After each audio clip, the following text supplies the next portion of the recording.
The Expansion Zone with Sonia Barrett. Everybody's talking about consciousness. Everybody wants that eternal kiss. Yeah, everyone's saying there's more than this. Everyone wants to follow their own bliss. Talking about one love, one blood, one light in everyone. One light, give each other.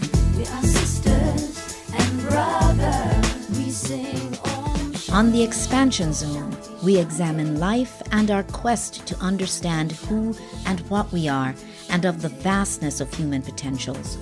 We explore the making of our world from quantum physics to parapsychology, health, sociology, and philosophy, along with practical living. You are reminded of the possibilities in creating personal change. So for an hour, we'll stimulate and expand the mind. Om Shanti, Shanti, Shanti, Shanti. Sing the world. Let's do it together. Shanti, Shanti, Shanti. It's time to wake up. Shanti, Shanti, to a brighter day. Realize. Well, welcome once again to another edition of the Expansion Zone with Sonia Barrett. I am, of course, your host, Sonia Barrett. And, wishing you the best Monday possible. As you know, every day is unique and different. But Monday is always that day that, we recognize as sort of starting the week. So I definitely am wishing that you have the best day possible to get that entire week rolling. And of course, thank you for allowing me into your cars, your offices, and your homes every Monday at 1 p.m. right here on 90.7 FM and also streaming live at kpfk.org for those of you listening in on your devices. So, all right. Well, today's quote, usually I pick quotes sometimes that kind of connects with the conversation in the show today. But I really love this quote. And it says, living means taking chances. Risks, playing it safe all the time is being dead inside, even if you happen to still be breathing. This is by Ellen Hopkins. So again, it's living means taking chances, risks. Playing it safe all the time is being dead inside, even if you happen to still be breathing. So as always, I'm going to elaborate on that just for a moment. But first, the topic today is how to embark on your business ideas and become the leader of a business niche using powerful spiritual techniques. And of course, so much more. And our guest today is Dr. Rebekah Louisa Smith, author of Born to Do It, Becoming the Leader of a Business Niche Using Powerful Spiritual Techniques. So before we talk with my wonderful guest today, I want to also thank you for your fund drive contributions. And I also want to encourage you, our wonderful listeners of the Expansion Zone, to continue to donate to KPFK or become a subscriber, which you may do so by calling 818-985-5735, because your donations will actually help with changing the fund drive practice. So call in and support the show and the station. 818-985-5735. And thanks for your continued support. So regarding the quote, living means taking chances, risks, playing it safe all the time is being dead inside, even if you happen to still be breathing. Well, particularly now, I would say in our new world, taking risks is now, I think for a lot of people, a feared experience. And that is something that we do need to look at. Yes, everything that we do does set the stage for everything else that we will do in moving forward. So it's not just fear of, what's going on, or fear of running from getting sick, or any of that. It still all translates into, I think, just our entire life, because we end up building up a belief and a behavior and a pattern. And the idea of risk right now, that word sort of involves risking your health and risking your life, and just a tremendous amount of fear. So that's why I'm bringing that up. It's actually, let's see, fear or an overdose of caution. So that's what I'm seeing, fear or an overdose of caution. Stress actually weakens the immune system. And this is said by the American Psychological Association. We know this, but somehow people feel better when they hear that it's coming from, somebody else that's a highly recognized or acknowledged individual or organization. And so I think we need to really pay attention to that, because there's an overdose of caution can often also read as fear in your body. So that's all I'm gonna say right now, because I start talking about that because I really am hoping that people can sort of come down from some of that, because it's damaging. It's actually damaging to your body. You're damaging yourself by being in such intense states of fear. All right, so enough from Sonia. My guest, well, becoming the leader of a business niche using powerful spiritual techniques. She is the author. The original book title, the beginning is Born to Do It, and it's Dr. Rebekah Louisa Smith. Dr. Rebekah Louisa Smith, author again of the book I just mentioned, she found her niche and drove her business to increasing heights through mastering spiritual and business practices. One of the factors which has led to her success in the blending of both practical business skills and spiritual techniques that infuse her life into her company's growth. She decided to record her hard-won knowledge in her new book, as I mentioned, Born to Do It. And she now shares that kind of information with so many others. And also, I think, does consultation, coaching, assisting in so many different ways, as we will find out. It's a very important factor at this time, because many people are looking at getting into business for themselves, or just anything at all that it's an idea or a dream or a passion. It all of this applies to that. So, all right. So without further ado, I am going to welcome Dr. Rebekah Louisa Smith. Welcome to the Expansion Zone. Thank you so much for that wonderful intro. And I love that quote. That's a brilliant quote. I haven't heard that until today, but I was like, wow, that's so true. It is very, very true. Yeah. If we're not taking risks, being creative, taking a chance, it's like, are you really living? Because, brain plasticity, we need that. So, yeah. So, about, you and your wonderful book, where can we begin? You've created this wonderful roadmap based on your experiences. And I was saying to Rebekah right before we started the interview, how funny it is, because there are things in the book that I can relate to for me in starting my own film and not knowing what I was doing in those stressed out moments. But anyway, all right, Rebekah, where would you like to start in sharing with us your journey in terms of how this book really came about? I think a good place to start is when I tune into my soul purpose, without actually consciously knowing that's what I'd done. So I thought what I should be doing is what people advised me to do, which was to work in the film industry. Which was to work in academia. They said, you like your writing, and you like, films, and, you like probably a bit of teaching. It's like people just thought that's what I should do without me asking myself if that is what I should be doing. So I did what they advised and thought people advised me to do this, so I think I'll do it. So I just ended up doing something I didn't want to do. And it was actually when I was asked to co-produce a horror film festival that was in Wales, which is where I was studying for my PhD. I thought that'd be a good thing to get out the house, because obviously writing a PhD is a very solitary process and you haven't got a lot of people around you. It's very, one-to-one solitary. It's not particularly very sociable. And I'm a very sociable person. And I said, yeah, that'd be great to help out. I love films and all that, so I'm sure it'll be fun.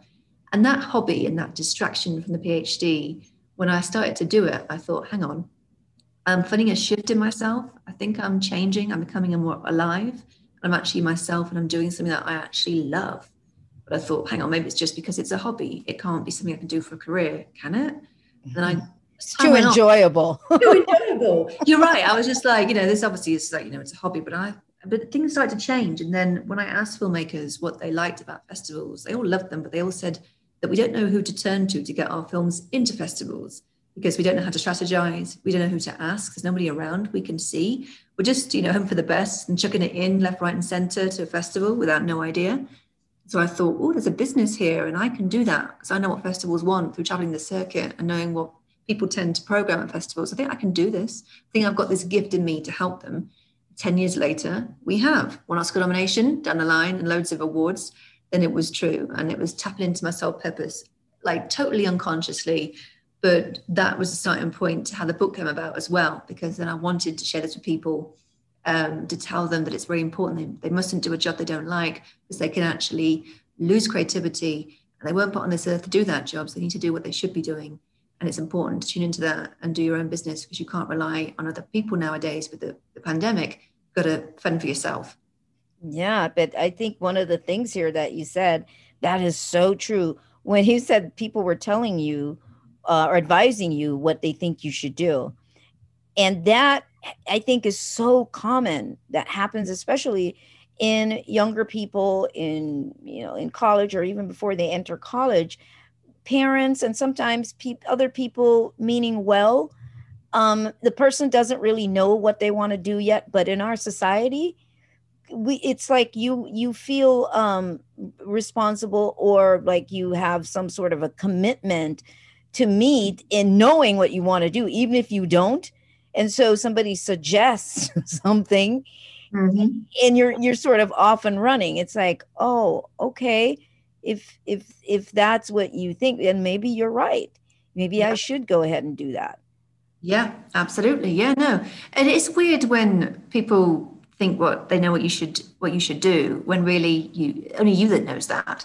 I mean, I had a lot of people say that my business wouldn't work, that I shouldn't be moving to London to start this up. I should stay around, and get a safe 9-to-5 job that will never end. And I was like, no, I don't want to do this anymore. And I had people like just not give me confidence at all. Because they were like, well, no one does what you're doing, so it's a big risk you're going to take. I mean, have you got backups? So, well, there's always a backup. Always got a backup somewhere. But then I know this is what I'm supposed to be doing, so I'm not going to have to do a backup job. And I haven't done that ever since, because I've been doing what I should be doing. That is, and when you were saying that, I was laughing to myself, because I'm thinking, well, sometimes the backup is just failing. What's the backup?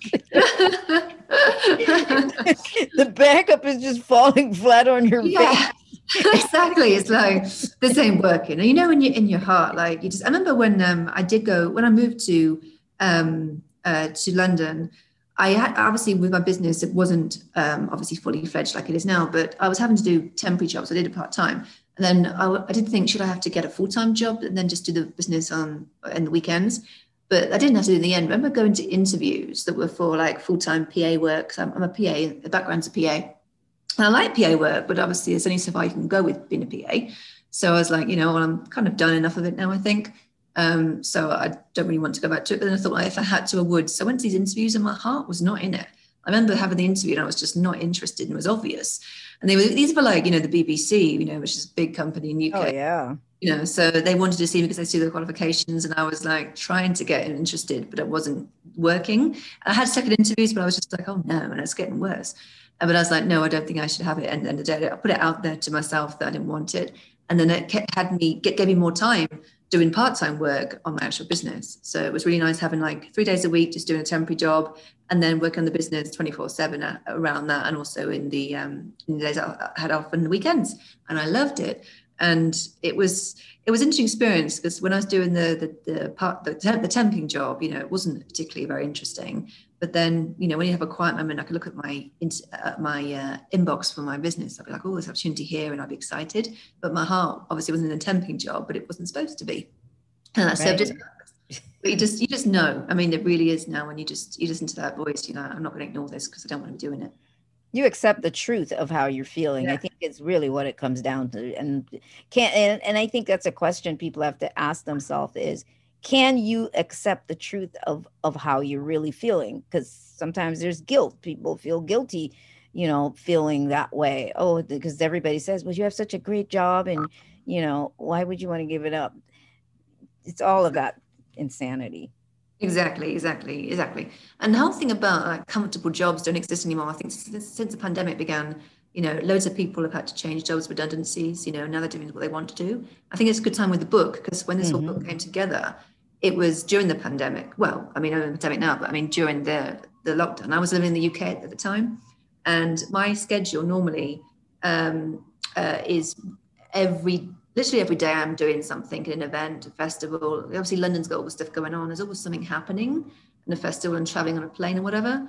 So that was quite a shock to the system at first. I was like, wow, I'm indoors a lot, but I'm enjoying it because I'm busy with my business.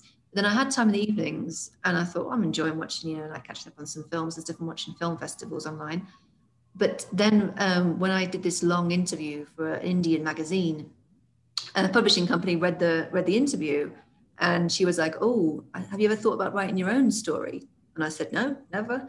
And she said, well, there's a really interesting story in this interview that could be worth a book. I was like, well, let me have a think. And then she got out of me the idea that I had inside me, which was to write a book to help people tune into their soul purpose, figure out what it is that they're born to do, and then teach them how to start up their first business using spiritual techniques and business practices. Yeah, that is fantastic. And what I loved about your approach is when you bring in the element of these spiritual tools, spiritual practices, and that could mean so many things, because in the end, it is all about tuning in, which obviously everything you've set up to this point is indicating the tuning in and the listening to self, and then taking those senses, you know, steps further. So what did you discover in that sense, in the sense of some spiritual practices or tools? How to discover them. So that was on my journey. So when I first got this whole idea for my business, I wasn't a spiritual person at all. I was quite anxious, on edge a lot, and nervous a lot. And it wasn't until I moved to London, and then when I broke up with my ex-boyfriend, that I got into the world of spirituality.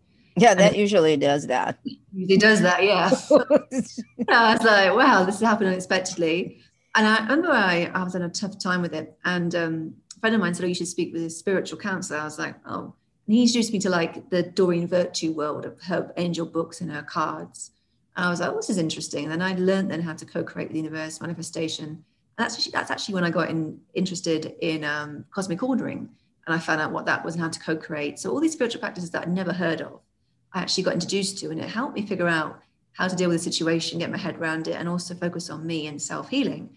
And you learn stuff every day with it. You know, you're always tweaking it as you go along. Everything's a work in progress. But there's a big shift happened when I first started to co-create, and then, you know, tuned in, and then really trusted myself. It was a big thing, and it was amazing as well, because I learned a lot. And then the big thing I learned was cosmic ordering, because I didn't know what that was until I met a spiritual counselor. And he mentioned to me that when he met his partner, that she wrote down this list of everything she wanted her partner to be. And he said, well, that list is all what I am. I was like, wow, that's incredible. And then I thought, well, I didn't think much of that until many years later. Then I met Ellen Watts, who actually is the book publisher. So her company publishes my book. And then she introduced me to cosmic ordering. And her book's great. And she talks about, you know, how you co-create by placing orders. It's like going into a restaurant, you know what you want. I want to order fish with celery, and I want some lemonade, you know, so you're very clear what you want, very specific. And she said that you do that with the universe. You say, what I really want is to get a parking space upon my arrival to Larchmont Village in LA for the good of all concerned. You have to say that word at the end, those words at the end, because you have to make sure that no one loses out for you to gain. So it's all harmonious. I should let it go, step back, and it'll happen. I was like, wow. And it did every time. So I tried the car parking order, then I tried more and more. Yeah, we've got to get it right and be specific when you do it, obviously. But she opened up this whole new world, and I do it in my business, as actually in my book. I put it into my book that I really talk about how important it is to integrate cosmic order into your life and your business and etc. Because it's very important that you do so, so that you can get what you want. Yes, I always love that parking space Yeah. deal. I mean, I've been doing it for a very long time, but it definitely works every time. Now, what I find funny though is the times when I'm maybe distracted with something else, and then I get close to where I'm going, and I say to myself, I go, "Gosh, I forgot to order a parking space." Exactly. No, I totally agree. Yeah, and then even if even if it's still close, I'll go, okay, well, parking space, I'll say whatever I need to say with the parking space, and no sooner do I turn a corner that somebody's either just pulling out, or something, or it just happened to be there and nobody noticed it and you pull in. So it's the same. It translates to everything else in your life is basically what you're saying. It does. Now, it's hard for people to be clear on what they want, because sometimes they don't know what they want for all the reasons that you've said before. Other people suggestions and telling them probably what they should do. And it goes back to that owning what you're feeling. That, Yeah. I think, is key. It is. It's the gut instinct, and it's ownership. It's absolutely crucial, and believing in it, trusting it. I mean, I think we've all got ways we need to keep trusting in ourselves more, and that always comes up with certain aspects or relationships or whatever. But then when you just think, I've got to do this more, what's blocking me? Then you can figure out what it is. You can ask the universe to help block it, or just figure out what it is that needs unblocking. So it's a powerful thing, and I'm very grateful that we have this wonderful universe to look after us. Right, absolutely. It's a genie's lamp, I always say. Yes. Exactly, it is. It really is. All right. So right now, for people who might be listening, and they may have business ideas, they may be in business, they may just be sitting thinking about what they're going to do. Just taking all of this and making it workable for anybody at all, because it doesn't matter, even if you're not in business, we dream and we have goals, and that's the whole idea, and it's being able to be free to implementing that. What can you say about risk? Is there anything that you can add to that takes that weird edge off risk? Because risk, for some people, when they hear the word risk, it spells up danger. You know what I mean? There's so much fear right now about all of this that it sort of kind of affects people's ability to be clear. Mm-hmm. Mm-hmm. No, it does. It does. When people get distorted, I think that's just fear coming in, or the ego trying to shake things up, or the overwhelming you for no reason. And that happened a lot to me when I was younger, and it happens sometimes now, but then I just have a system in place that helps me do that, and like your toolbox. But fear can just stop us doing anything, even stuff that's really important. It can, we're getting those nerves. It's just, you've got to do it. Like you just said in your intro, if we just keep playing safe, how are we going to grow? Yes, that's the key right there. What you just said, the growth part. Yes, you can't grow just doing the same thing over and over. It just doesn't work. And the physiological part, the way this impacts the biology, I think, is what's so fascinating, because being creative and also taking chances, it has an incredible effect on our biology, on our bodies. Yeah, it does. And it can cause that stomach upsets if we start to get more worried about nothing. But sometimes at the end of the day, when we get worried about something, reality is very different to what we actually imagine it to be, because it's just perception. That's all it comes down to. How our perception makes us feel this way, or personal things, how we take things. It's very, the reality is so different. But then when people say you can create your own reality, we do when we start thinking those things, because it becomes our reality when it's not really real and in not really happening, but in our minds it is. That's quite a powerful tool, and that's driven by fear. So by just saying, I'm not going to engage in this, I'm going to tell a new story. It's going to be something different. I'm not going to take on any nonsense. That's what you need to do. Oh, I love that part. Yes, I'm going to tell a new story. That's it. That's I it. love it. That should be a takeaway right now. Anybody listening, it's like, what is the story that you've been telling yourself? What's the story you're telling yourself right now? You have the power to And tell. we all a new tell those story. stories. I mean, we had this thing Everybody. that's everybody does. I mean, we had I'm part of a brand mentoring group, which I love, and there was some friction caused, and everybody got the wrong end of the stick and all this kind of stuff. But then eventually it was all ironed out, but it was people worrying about, you know, nothing that was really there. It was just their own perceptions that weren't reality projected on it. Yes, absolutely. And one of the things I like in your book is your ability to really own where you were lacking. You know, you tell some truthful stories about your own experience in launching or branching off into areas that were new to you in terms of film and distribution. And this is for anything.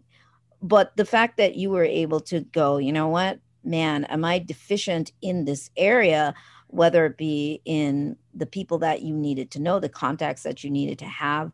And it did kind of take you down for a minute in a couple things in realizing, you know, that you just weren't as proficient. And I think that is something that's really important that we also look at, not just lie to ourselves. Yes, exactly. No, it is. I really agree with that. Sometimes when people get distorted perception and confusion, it can be because of Mercury retrograde, but generally it can be just what they feel is the truth when they're not accepting it in the way that it actually is, because they're just ego's blocking them or the fear is blocking them. It's the fear what creates the distorted perception. And that is, again, I tell a different story, you know, like I will not engage with this. Like, for example, I just presumed that a client would not go ahead for some reason. It was because of this or something worrying about my expertise, but it wasn't. It was the opposite. And it's like, oh, reality is it's not what you think it is. And most of the time it isn't. Everyone always says that with anxiety. It's never as bad as you imagine. And it never is. It never is. It really isn't. Yeah, we're our own prison guards. Yes, exactly. It's like a tarot card that comes out, the prisoner card. Yeah.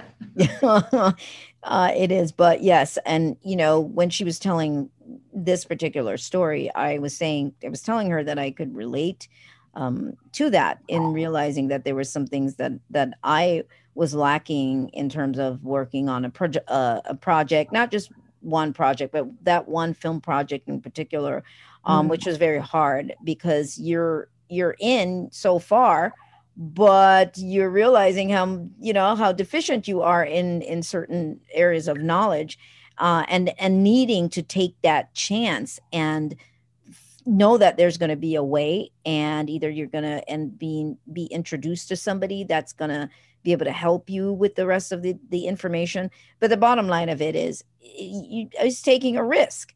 Yeah, exactly. You know? Exactly. It is. It really is. Wow. And the other thing, there was another thing that you said a lot of things here, but I made a couple notes for things that I thought really stood out. Okay. Well, which you said, but I like the value of epic failure.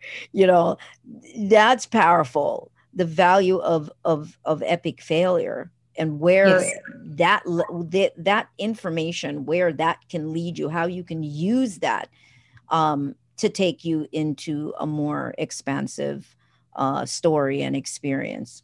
No, absolutely. So I remember that chapter in the book. It's one of the ones people quite like a lot.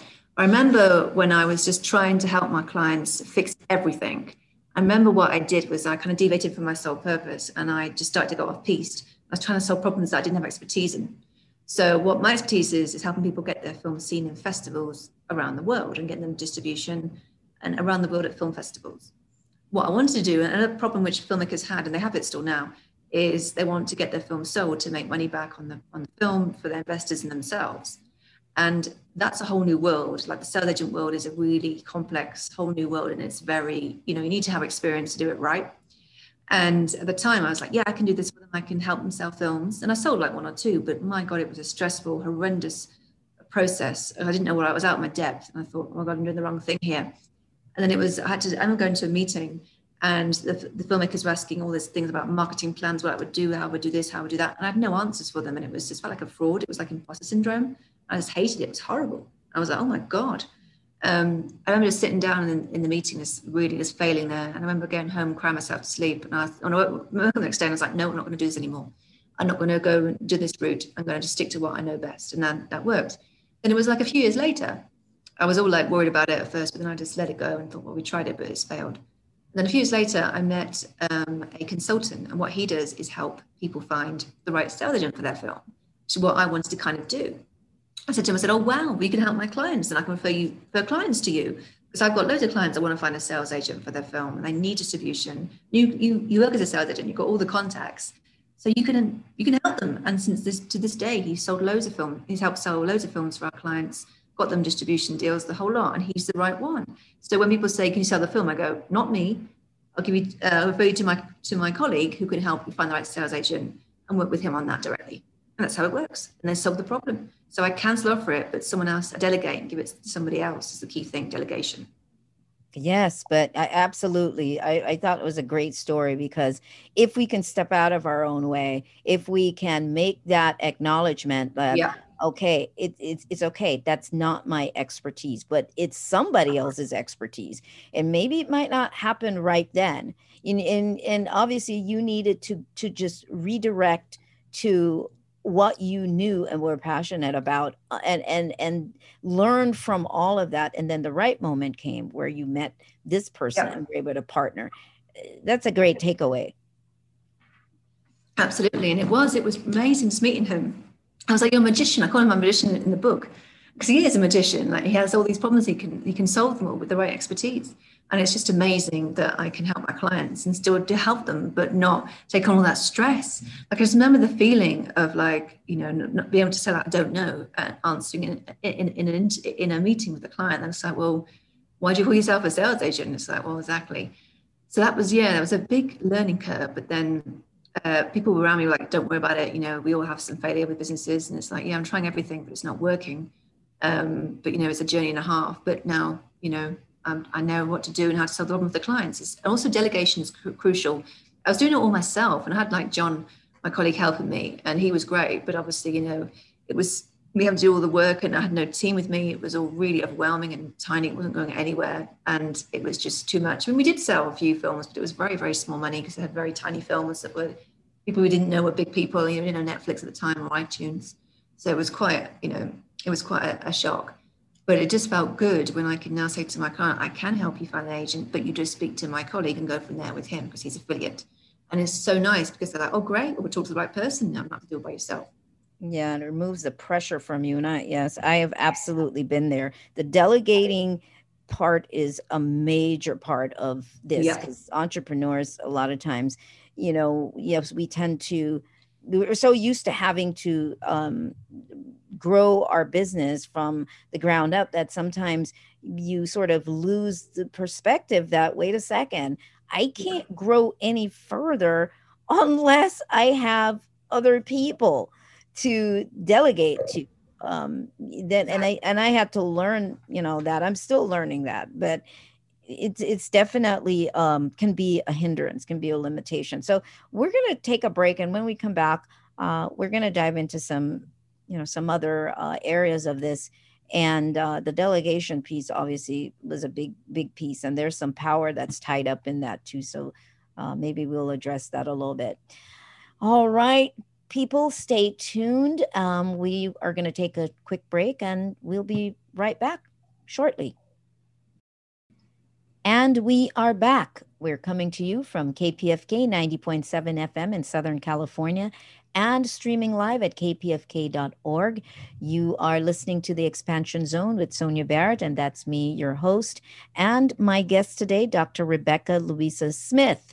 And we are definitely talking about taking risk, but not only taking risk, but if you have business ideas and or a business owner or anything like that, your creativity, you're an artist, whatever it is, it's how to really take that into the lead and be all that you can be, and be okay with testing the waters and taking chances on different things to grow your business, your idea, your dream, your so on.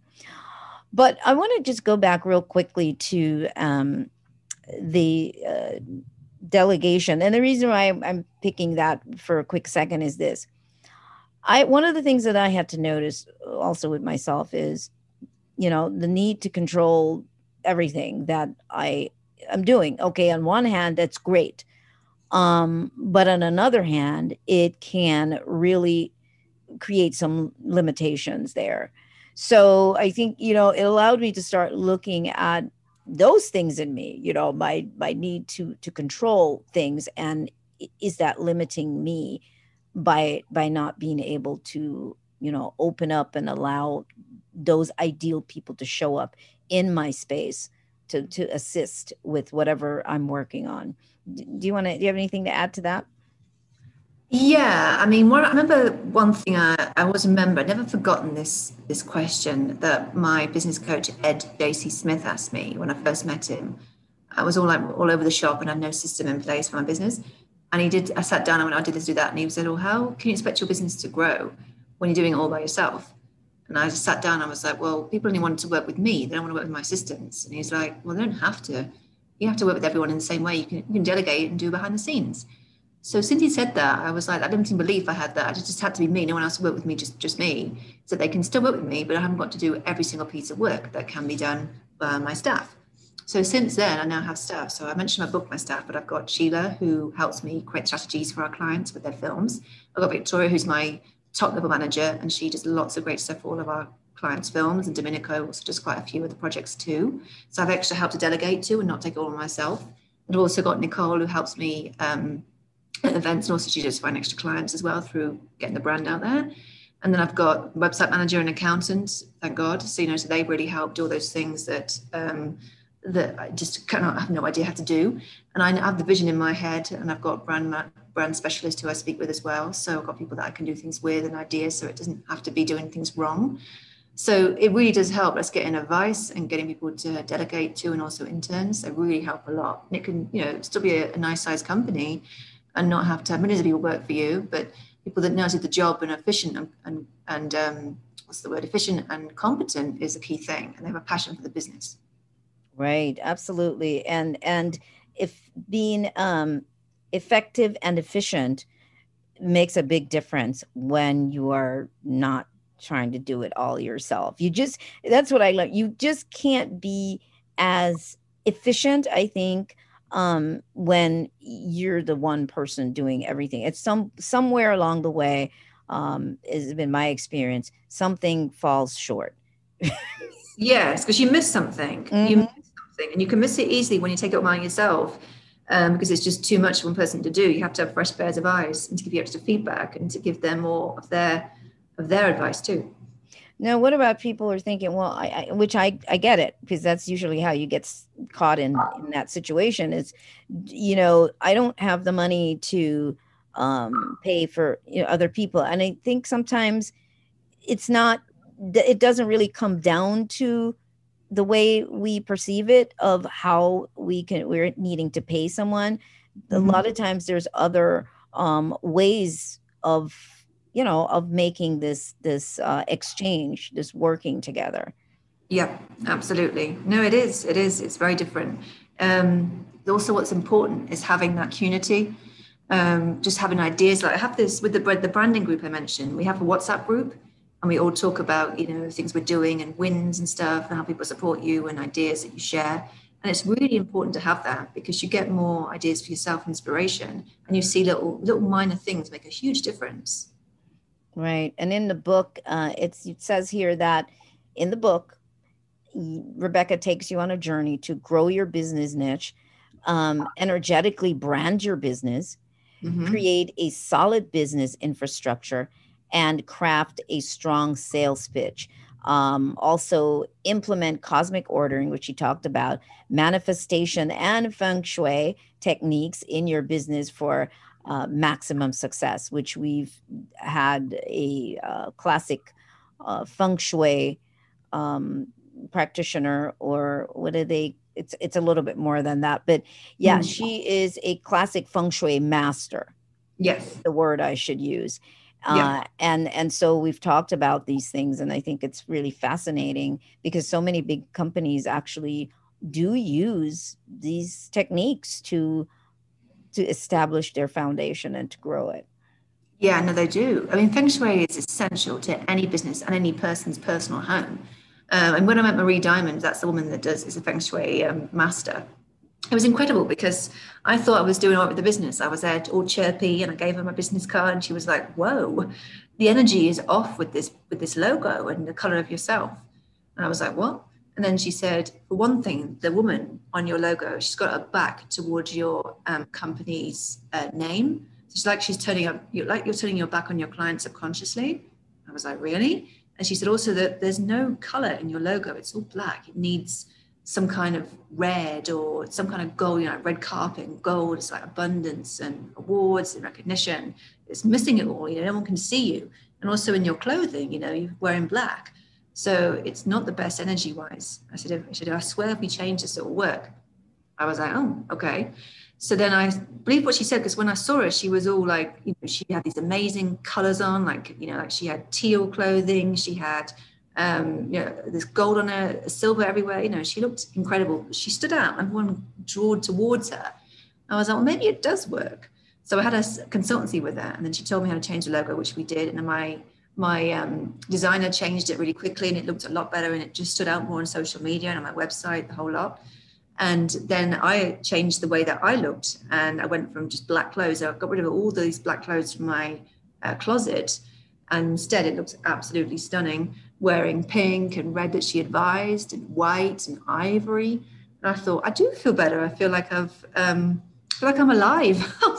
And I felt in my mindset changed because the colors of the Feng Shui all changed around me. So I felt a lot better.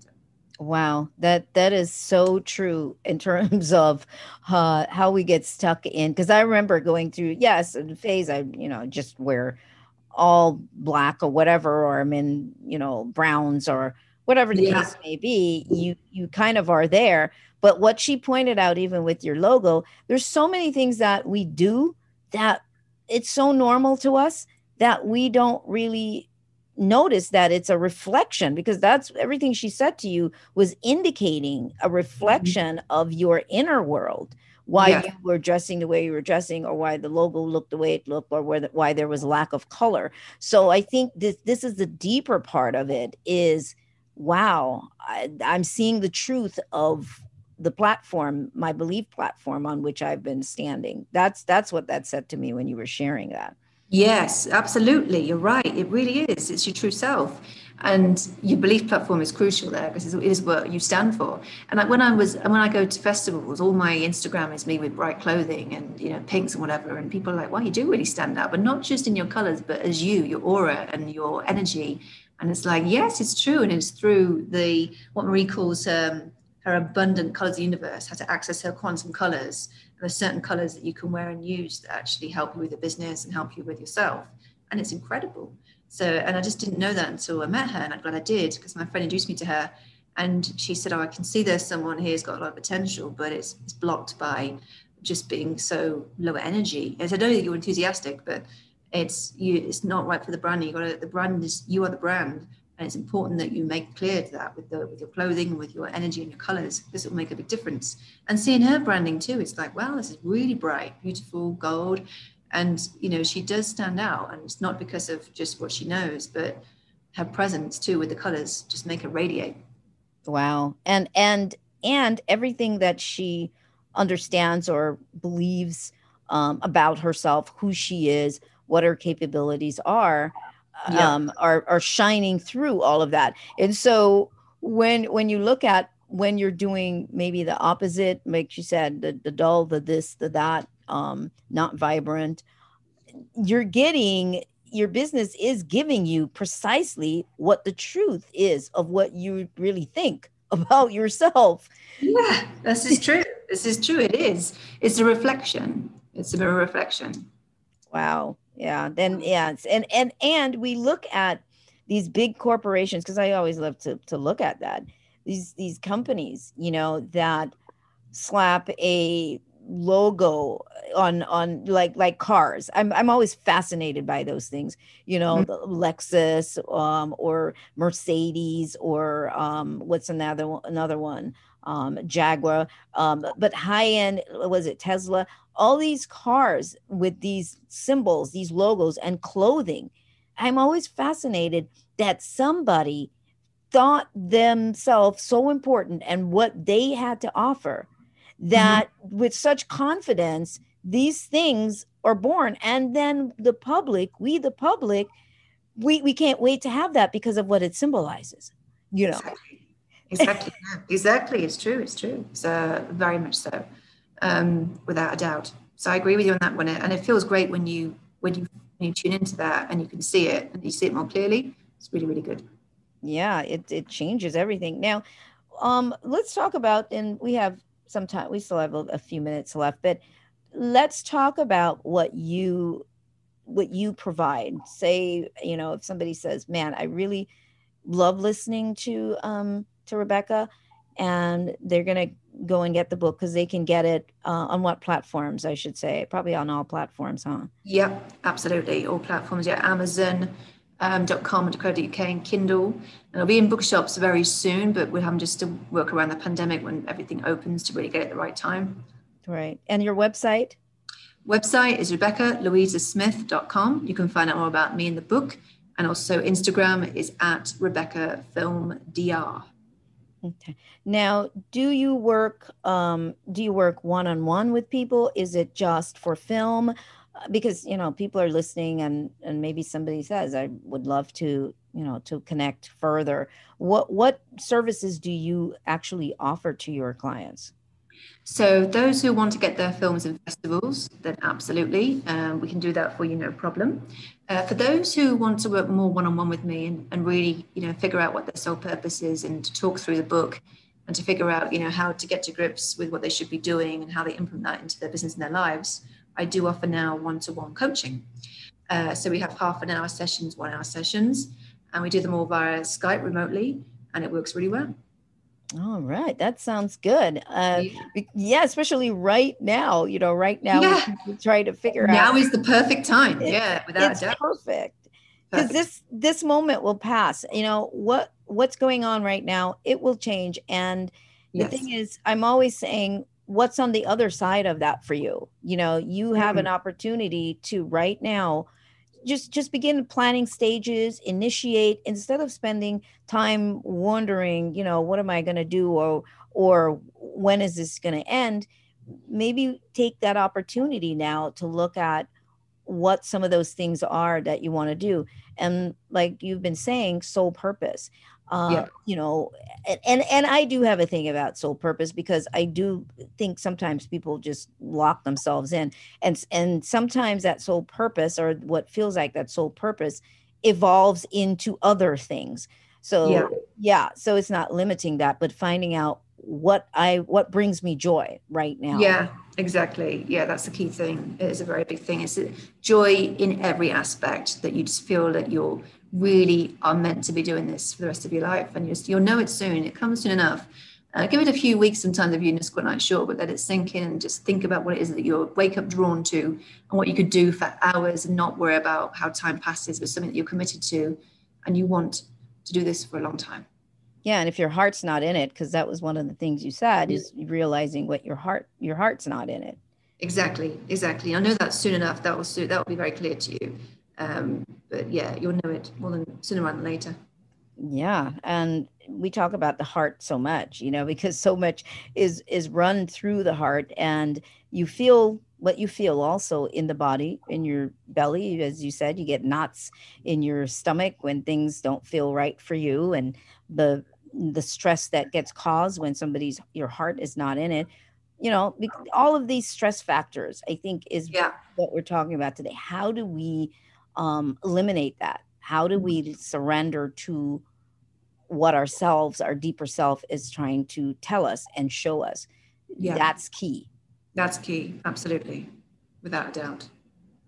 Well, you definitely have shared, I think, so much. We still have some time left, but I just wanted to say that, because sometimes people think, well, I'm not doing a business. I'm not, I'm not an entrepreneur. I'm not, but the whole thing here is to see how the formula, one formula, Mm. is being used throughout your whole life without Yeah. even realizing it.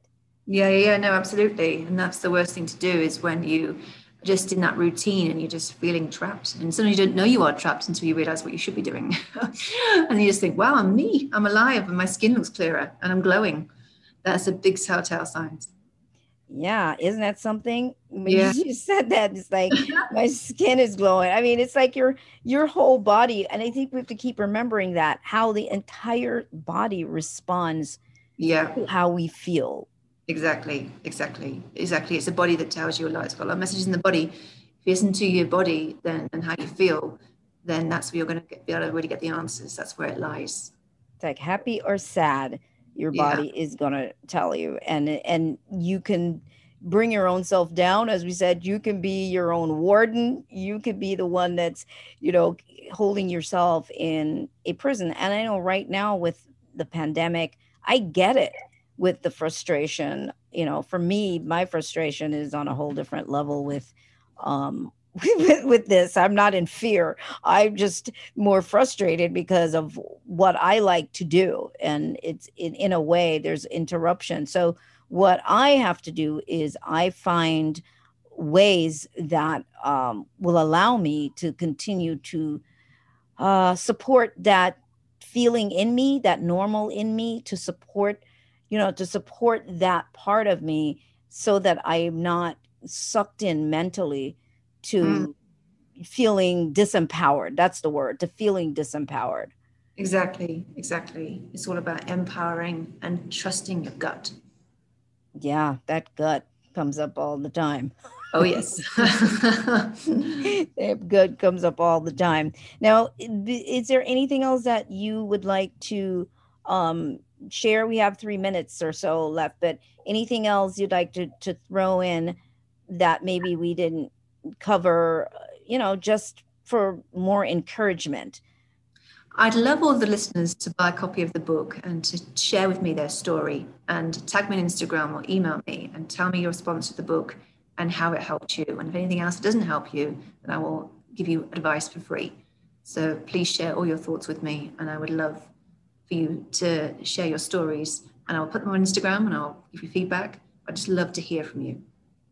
Yes. Oh, yeah, absolutely. And you in the book you do have sections for notes, We which do? is yeah, which is really really good because as you read certain chapters, you're able to jot down some things or ask yourself some questions.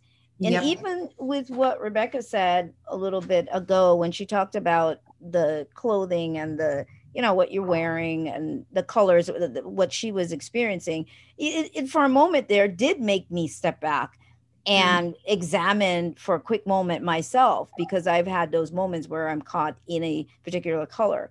yeah. So it's like just listening and thinking to yourself, what am I doing? We changed our house to different colors. The rooms have these different colors and everybody comes in, loves it.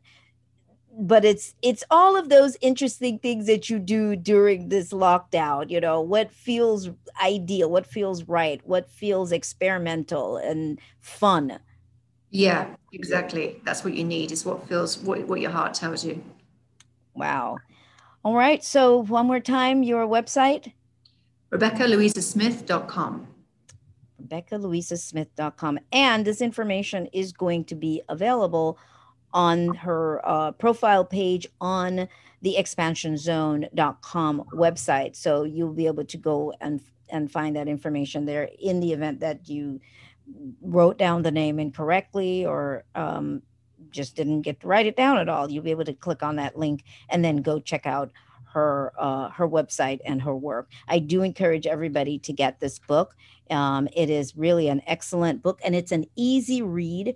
And she's got these great stories in there. I think a lot of people might be able to relate to, and you're going to feel inspired from reading some of those stories. So Thank thank you. you so much, Thank Dr. you. Rebekah Smith, for being Appreciate that. here. Thank you so much. You're brilliant. You've been a great host, and I really appreciate the time of having me on. Oh, thank you. And to our listening audience, thank you so much for always tuning in. Thank you for listening to today's show.